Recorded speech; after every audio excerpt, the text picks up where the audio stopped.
Viewers எல்லாருக்கும் happy welcome. இந்த வீடியோவில் பொங்கல் குழம்பு எப்படி செய்யறதுன்னு பார்க்க போகிறோம்.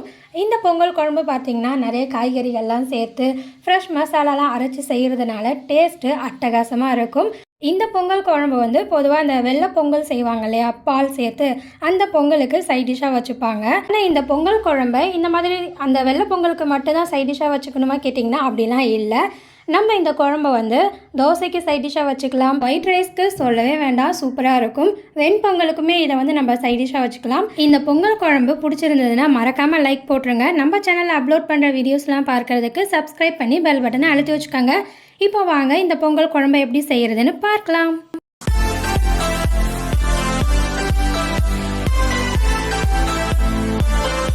பொங்கல் குழம்பு செய்கிறதுக்கு முதல்ல புளியை ஊற வச்சுக்கணும். ஒரு லெமன் சைஸ் புளி எடுத்துருக்கிறேன். இந்த அளவு புளி இந்த குழம்புக்கு போதுமானது. இதில் தேவையான அளவுக்கு தண்ணி சேர்த்துட்டு ஊற வச்சுக்கிறேன். இப்போ இது இருக்கட்டும். அடுத்ததாக நம்ம குழம்பு செய்கிறதுக்கு மசாலா பேஸ்ட்டு ரெடி பண்ணணும். அதுக்கு பேனில் 1 டேபிள் ஸ்பூன் அளவுக்கு கடலைப்பருப்பு சேர்த்துக்கிறேன். அடுத்து இது கூடவே 1 டேபிள் ஸ்பூன் அளவுக்கு உளுத்தம்பருப்பை சேர்த்துக்கிறேன். சேர்த்துட்டு இந்த கடலைப்பருப்பும் உளுத்தம்பருப்பும் லைட்டாக கலர் சேஞ்ச் ஆகி வரணும், அது வரைக்கும் நம்ம வறுத்துக்கணும். அதுக்கப்புறமா தான் நம்ம மற்ற இன்க்ரீடியன்ஸை சேர்க்கணும். ஏன் நம்ம இந்த மாதிரி மசாலா பொருட்களை கொஞ்சம் டைம் விட்டு சேர்த்துக்கணும்னா ஒரு இன்க்ரீடியன்ஸும் வறுபடுற டைம் வேரியேஷன் ஆகும்.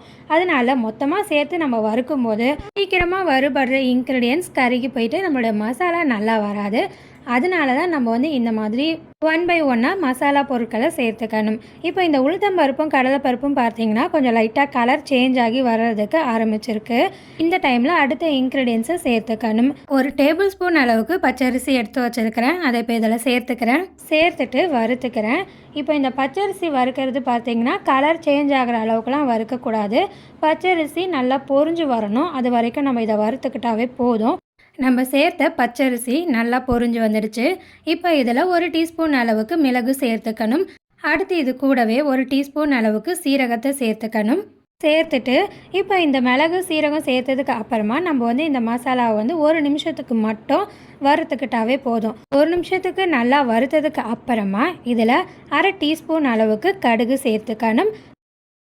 அடுத்து இந்த கடுகு கூடவே 1/4 டீஸ்பூன் அளவுக்கு வெந்தயம் சேர்த்துக்கணும். வெந்தயம் சொல்லியிருக்க அளவுக்கு அதிகமாக சேர்த்துடாதீங்க, கசப்பாயிடும். இப்போ இந்த கடுகும் வெந்தயத்தையும் சேர்த்ததுக்கு அப்புறமா மறுபடியும் 1 நிமிஷத்துக்கு நம்ம இந்த மசாலா பொருட்களை நல்லா வறுத்துக்கணும். நான் இதை நல்லா இப்போ வறுத்துட்டேன். இப்போ இதை எடுத்து ஆற வச்சிடலாம். இது இருக்கட்டும்.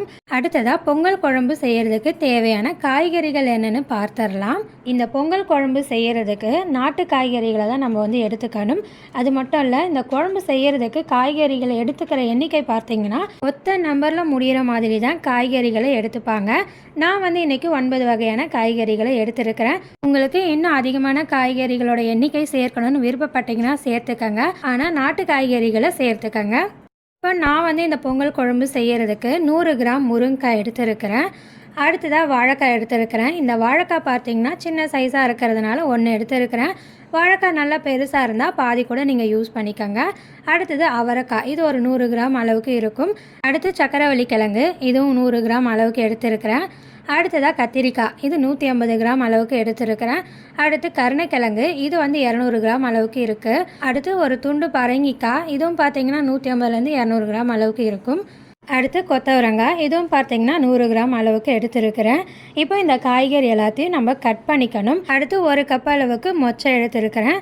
இவ்வளோதாங்க காய்கறிகள் நான் எடுத்தது. இப்போ இது எல்லாத்தையும் நம்ம கட் பண்ணிக்கணும். காய்கறிகளை சிறுசாக இல்லாமல் ஓரளவுக்கு மீடியம் சைஸில் கட் பண்ணிக்கோங்க. அடுத்ததாக இந்த கத்திரிக்காவும் வாழைக்காவும் பார்த்திங்கன்னா நம்ம அப்படியே கட் பண்ணி வச்சோம்னா கருத்து போயிடும்.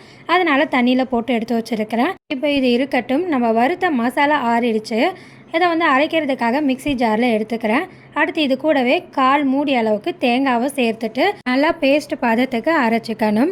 இப்போ நான் அதை அரைச்சிட்டேன். இது இருக்கட்டும். அடுத்ததாக இந்த பொங்கல் குழம்பு செய்கிறதுக்கு மண் சட்டியை அடுப்பில் வச்சுருக்கிறேன். மண் சட்டியில் செய்யும்போது குழம்பு நமக்கு இன்னுமே நல்லா டேஸ்ட்டாகவும் இருக்கும்.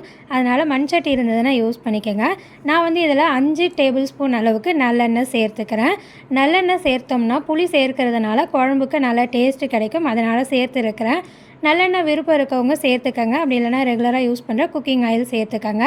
எண்ணெய் சூடானதும் இதில் 1 டீஸ்பூன் அளவுக்கு கடுகு சேர்த்து தாளிச்சிட்டு கடுகு நல்லா பொரிய விட்டுடணும். கடுகு நல்லா பொரிஞ்சதுக்கு அப்புறமா இதில் 1/4 டீஸ்பூன் அளவுக்கு வெந்தயத்தை சேர்த்துக்கணும். வெந்தயம் சேர்த்துட்டு பொரிய ஆரம்பிச்சதும் உடனே வெங்காயத்தை சேர்த்துக்கணும். வெந்தயத்தை அதிக நேரம் பொரிய விட்டோம்னா கருகி போயிடும். அதனால தான் இதில் வந்து 20லேருந்து 25 சின்ன வெங்காயத்தை தோல் உரித்து எடுத்து வச்சுருக்கிறேன். வெங்காயம் பெருசு சின்னதுமாக இருந்தால் பெருசாக இருக்க வெங்காயத்தை 2ஆக கட் பண்ணிக்கோங்க. அப்போ தான் வதங்கும் போது நமக்கு ஓரளவுக்கு ஈவனாக வதங்கி வரும். இப்போ இந்த வெங்காயத்து கூடவே ஒரு கொத்து கருவேப்பிலையும் சேர்த்துக்கிறேன்.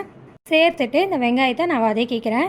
இந்த வெங்காயத்தை வதக்கிற பதம் பார்த்திங்கன்னா ரொம்ப கலர் சேஞ்ச் ஆகிட்டு கோல்டன் ப்ரௌன் கலர் வரைக்கும் வதக்கணும் அப்படிங்கிறதெல்லாம் கிடையாது.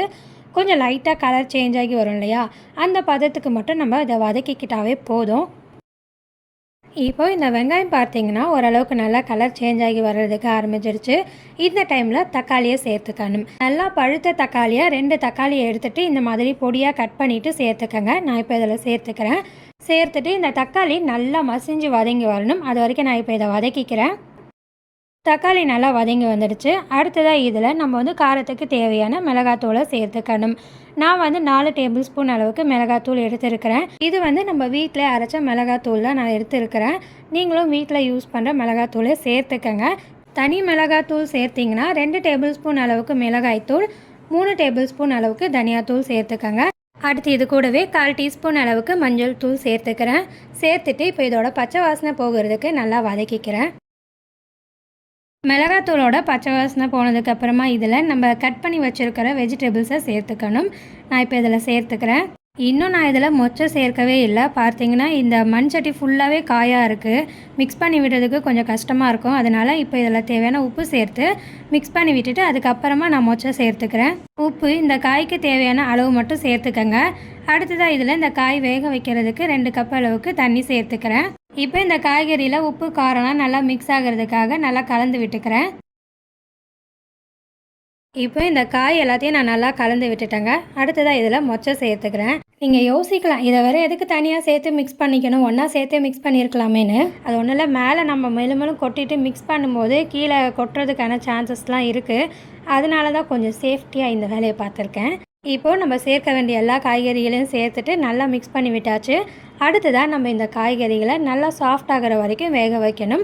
அதுக்கு மூடியை போட்டு நம்ம சேர்த்துருக்கிற எல்லா காயுமே நல்லா வேகணும். அந்த மாதிரி வேக வச்சுக்கோங்க. இப்போ இந்த குழம்பு பார்த்தீங்கன்னா நம்ம ஃபஸ்ட்டு நாள் செய்து சாப்பிட்றத விட அடுத்த நாள் சூடு பண்ணி சாப்பிடும்போது பார்த்தீங்கன்னா டேஸ்ட்டும் ரொம்பவே அட்டகாசமாக இருக்கும். இவ்வளோ குழம்பு இருக்கு இல்லையா, இதை எடுத்து நம்ம ஃப்ரிட்ஜில் வச்சு ஸ்டோர் பண்ணணும் அவசியமே இல்லை. மண் சட்டியில் செஞ்சிங்கன்னா அது வந்து ரொம்ப நேரம் சூடு தாங்கும். இதே மண் சட்டியில் சூடு பண்ணி நம்ம 2-3 நாள் கூட இந்த குழம்பை வச்சுக்கலாம். மண் சட்டியில் பண்ணால் தான் வெளியில் வச்சுருக்க முடியும்னு அப்படிலாம் இல்லை. நம்ம எந்த பாத்திரத்தில் சமைச்சாலும் இதை வந்து நம்ம சூடு பண்ணி வைக்கும்போது சீக்கிரத்தில் கெட்டு போகாது. மண் சட்டியில் வந்து எக்ஸ்ட்ரா பெனிஃபிட், அதாவது சூடு ரொம்ப நேரம் தாங்கும் இல்லையா, அதனால காய் வேக வைக்கும் போது இடையில மூடி எடுத்துட்டு நல்லா கலந்து விட்டு மறுபடியும் வேக வச்சுக்கோங்க. நம்ம சேர்த்து இந்த காய்கறிகள் எல்லாமே நல்லா வெந்துடுச்சு. அடுத்ததாக இதில் வந்து புளி தண்ணியை சேர்த்துக்கணும். நம்ம ஏற்கனவே புளியை ஊற வச்சோம் இல்லையா, அதை நல்லா கரைச்சிட்டு திப்பி இல்லாமல் சேர்த்துக்கணும். புளி தண்ணி சேர்த்ததுக்கு அப்புறமா இது எல்லாத்தையும் நல்லா கலந்து விட்டுட்டு உப்பு செக் பண்ணி பார்த்துக்கோங்க. நம்ம ஏற்கனவே உப்பு சேர்த்துருக்கோம் இல்லையா, அதை செக் பண்ணி பார்த்ததுக்கு அப்புறமா உங்களுடைய டேஸ்ட்டுக்கு ஏற்ற மாதிரி குழம்புக்கு தேவையான உப்பை சேர்த்துக்கோங்க. உப்பு நல்லா கலந்து விட்டு இந்த குழம்பை கொதிக்க வச்சுக்கணும். புளி சேர்த்ததுக்கு அப்புறமா இந்த குழம்பு வந்து 5 நிமிஷத்துக்கு கொதிக்க வச்சாவே போதும். 5 நிமிஷத்துக்கு நான் இந்த குழம்பை கொதிக்க வச்சுட்டேன். அடுத்ததாக இதில் நம்ம ஏற்கனவே ரெடி பண்ணி வச்சுருக்கோம் இல்லையா தேங்காய் பேஸ்ட்டு, அதை இந்த குழம்புல சேர்த்துக்கணும். தேங்காய் பேஸ்ட் எல்லாத்தையும் நான் சேர்த்துட்டேன். மிக்சியில் பார்த்தீங்கன்னா தேங்காய் பேஸ்ட் கொஞ்சம் ஒட்டியிருக்க மாதிரி இருக்குது. அதனால 1/2 கப்பு தண்ணி சேர்த்து மிக்சியில் ஒட்டியிருந்த தேங்காய் பேஸ்ட்டோட நல்லா கலந்து இதில் சேர்த்துக்கிட்டேன். இப்போ இந்த குழம்பை வந்து நம்ம நல்லா மிக்ஸ் பண்ணி விட்டுக்கணும். மிக்ஸ் பண்ணி விட்டால் தான் நமக்கு குழம்பு வந்து எந்த அளவுக்கு திக்னஸ் இருக்குதுன்னு தெரியும். மிக்ஸ் பண்ணி விட்டதுக்கு அப்புறமா குழம்பு வந்து ரொம்ப திக்காக இருந்துச்சுன்னா அதில் தேவையான அளவுக்கு தண்ணி சேர்த்துக்கணும். நம்ம வந்து அந்த தேங்காய் பேஸ்ட்டில் கடலைப்பருப்பு, உளுத்தம்பருப்பு, அரிசி இது எல்லாமே சேர்த்து அரைச்சிருக்கோம்.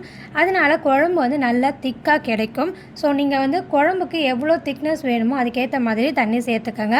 இந்த குழம்பு பார்த்தீங்கன்னா ரொம்ப தண்ணியாகவும் இல்லாமல் ரொம்ப திக்காகவும் இல்லாமல் செமி கன்சிஸ்டன்சியில் இருக்கணும். நான் இதை மிக்ஸ் பண்ணி விட்டுட்டேன். இந்த குழம்பு பார்த்தீங்கன்னா கொஞ்சம் திக்காக இருக்க மாதிரி தான் இருக்குது. அதனால் தேவையான அளவுக்கு தண்ணி சேர்த்துக்கிறேன்.